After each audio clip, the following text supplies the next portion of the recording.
പത്മനാഭ ഒരു super call കിട്ടിട്ടുണ്ടാ. എന്റെ ഗർഭത്തിന് മുൻപുള്ള അവസാനത്തെ ഇന്റർവ്യൂ ആണിത്. ആരംഭത്തിൽ അപമാനം. പ്രൊഡ്യൂസേഴ്സ് പ്രത്യേകം പറഞ്ഞു സിനിമയെ കുറിച്ച് ഒന്നും ചോദിക്കരുത്, കാരണം നിങ്ങൾക്ക് ആർക്കും ഒരു തേങ്ങ അറിയില്ലെന്ന്. എന്റെ ഗർഭത്തിനെ കുറിച്ച് ഇല്ല, ചോദിച്ചു വാങ്ങിച്ചു പോവാ. അവള് നിറഗർഭിണിയായിരുന്നു. അപ്പൊ ഇതുപോലെ തന്നെ കൺഗ്രാറ്റുലേഷൻ. Thank you. ഫേമസ് അല്ല പക്ഷെ ഒരു മാറ്റവും ഇല്ല. അങ്ങനെയല്ല, ഞാൻ എന്നെ പോലെ ഇരിക്കണം. കാരണം സിനിമയ്ക്ക് കഥ അറിയണമെന്നില്ല, എന്ത് തീം കേൾക്കണമെന്നില്ല, എന്തില്ലെങ്കിലും കഥയൊക്കെ അത്യാവശ്യം നമുക്കൊക്കെ അറിയാം. അതെന്താ ഇവർ അടിച്ചു കൂട്ടി കഥ കേൾപ്പിച്ചാ? അപമാനിച്ചേ ഞാൻ പോയിക്കോട്ടെ. അടിയന്തരം കേറുതാമസം അതുകൊണ്ട് അതിനെ ഇടാൻ പറ്റില്ലല്ലോ, അതുകൊണ്ട് അത് വേറെ ഒരു ഗർഭമുണ്ട്.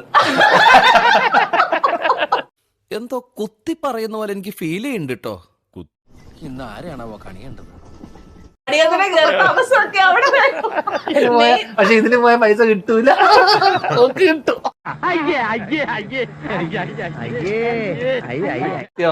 ഞാൻ ചേട്ടന്റെ പടങ്ങൾ ഞാൻ കണ്ടിട്ടില്ല ആക്ച്വലി. ഞാൻ ചേട്ടനെ കണ്ടിട്ടില്ല. ഞാൻ ചേട്ടനെ കണ്ടിട്ടില്ല.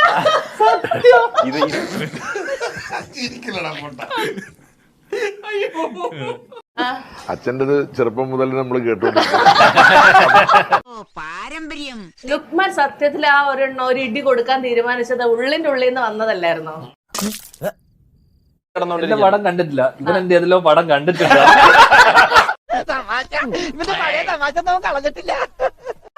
ഇത് മൊത്തം മസിലല്ലേ? അല്ല, ഞങ്ങളുടെ രണ്ടുപേരും മസിൽ ഇത് ക്ഷീണിച്ചു. ശരിക്കും എന്റെ ലുക്മാൻ പെട്ടതാ. ഇതന്നെ എല്ലാത്തിനും ക്വസ്റ്റ്യൻ. സാരില്ലടാ, നീ എവിടെ പരിപാടി അവതരിപ്പിച്ചാലും ഇത് തന്നെയാണല്ലോ നിന്റെ വിധി.